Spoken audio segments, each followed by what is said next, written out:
Bukas naman po ililibing ang nasawing Ateneo basketball player na si Rene Baterbonia. Hanggang ngayong araw pwedeng bumisita sa kanyang burol. At live mula sa Talacogon, Agusan del Sur, may unang balita. James Paulo Yap ng GMA Regional TV. James.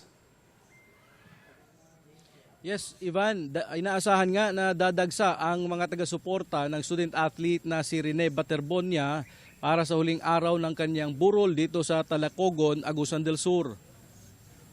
Maaga pa lang ay marami na mga tao sa labas ng Talacogon Evacuation Center kung saan nakaburol ang labi ng student athlete na si Rene Baterbonia o mas kilala bilang Bobet sa kanyang mga kaanak at malalapit na kaibigan. Ang ilan sa nag-abang sa labas ay dumayo pa galing sa iba't ibang lugar sa Mindanao.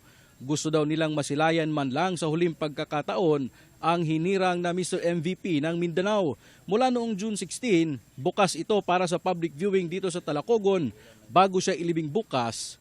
At Ivan, bilang paghahanda sa dagsa ng mga tao, sinisuguro naman ng pulisya na nasa ayos na ang security measures sa palibot ng gymnasium kung saan nga ginaganap ang burol ni Rene Baterbonia.